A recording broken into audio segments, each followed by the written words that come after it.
because the math of this game is about to fundamentally break. Right now, the community is in that tense, quiet waiting period right before the next major beta cycle opens up. Historically, the window right around March 10th is when the floodgates open. We get the official drip marketing, the beta servers go live, and the raw combat data starts pouring in.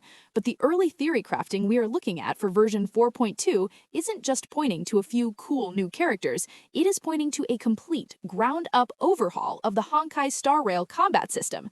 We are looking at the death of the slow, methodical hyper-carry meta. Today, I'm going to break down the highly anticipated action economy revolution.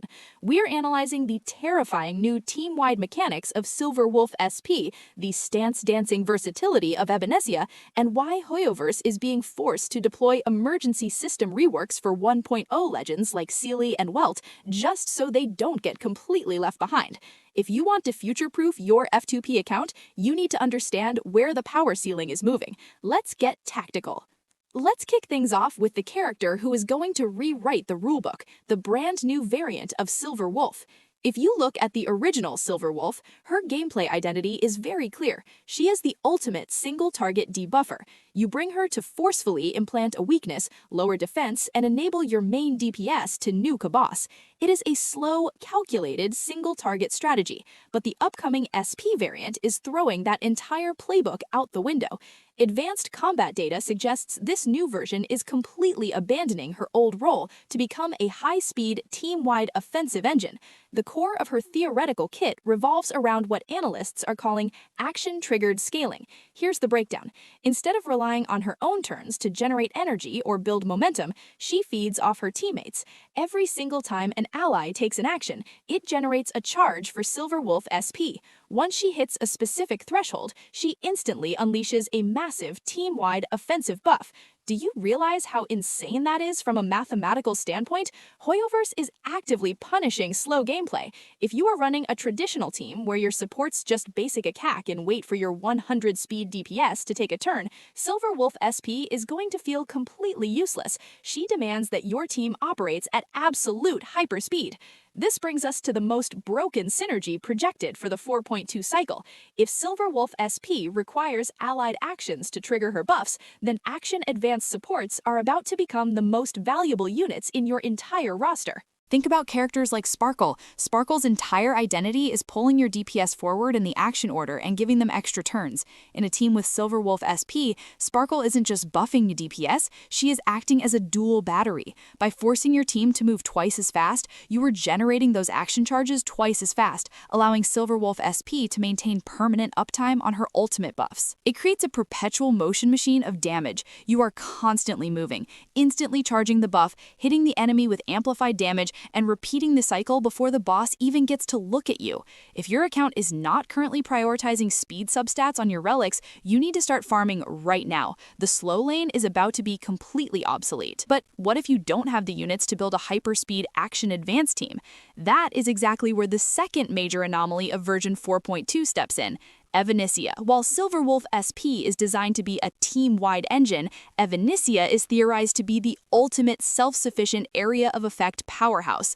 Right now, the endgame of Honkai Star Rail is heavily split. Memory of Chaos demands high single target or blast damage, while Pure Fiction requires you to wipe out massive waves of 5 enemies instantly. Usually, this forces free-to-play players to pull for 2 entirely different types of DPS units. Evanescia's projected kit is designed to solve that problem entirely through a mechanic called stance dancing. We haven't seen a true, seamless dual-form character in the game yet. The theory crafting points to a mechanic where Evanescia can dynamically alter her combat style based on the state of the battlefield. Imagine entering a Pure Fiction stage and locking her into a wide, sweeping AoE stance that strips toughness bars from the entire enemy lineup. Then, when the elite boss spawns, you burn a skill point to swap her into a focused, high multiplier single target stance to nuke them down.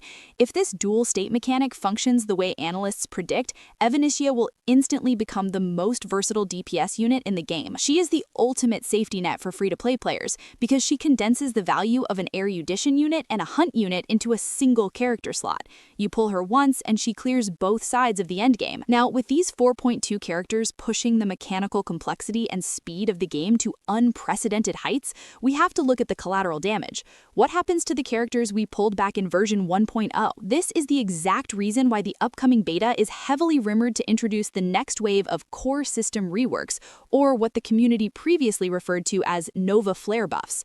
HoYoverse knows that the base game mechanics have evolved, and they are preparing emergency targeted adjustments for legacy characters like Seele, Welt, Firefly, and Huohuo. Let's look at the math behind Seele's downfall. Her entire kit is built on a very simple premise: get a kill, get an extra turn. But as we move deeper into the 4.x cycle, the HP pools of elite enemies in Memory of Chaos have skyrocketed into the millions. Seele fundamentally cannot secure those killing blows anymore, which means her entire kit gets bricked. In this new action economy meta, losing your extra turn is a death sentence. Her system rework absolutely has to inject massive base multiplier increases or defense dread into her kit so she can actually execute targets and feed into these new high-speed team comps. Then you have Welt. The concept of slowing enemies down is great, but his personal damage has fallen completely out of the meta. To survive the 4.2 shift, his rework needs to elevate him from a sub-DPS to a premier turn manipulator.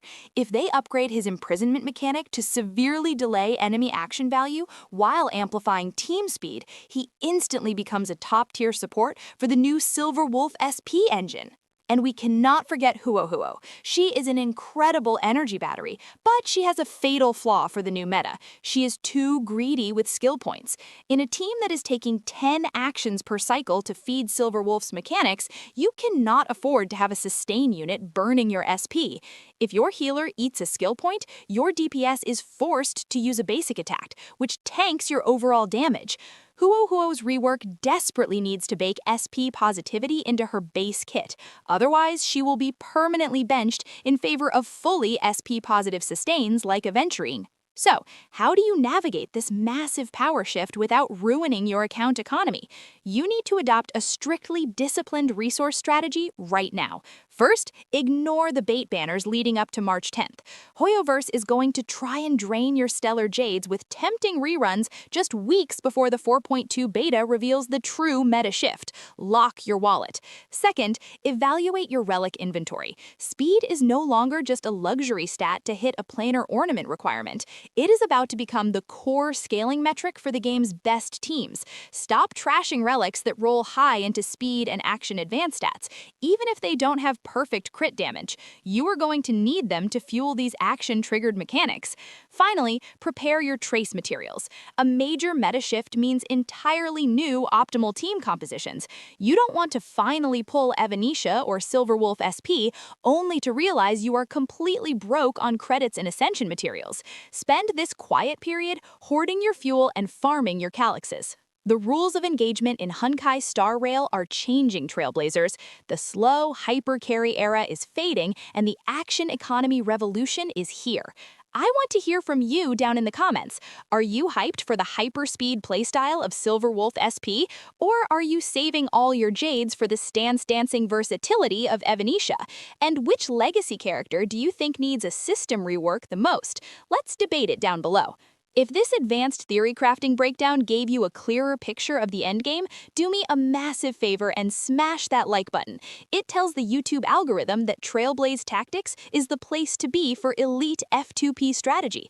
Make sure you hit subscribe and turn on notifications so you are the first to know when the official March 10th data drops. Until then, keep hoarding those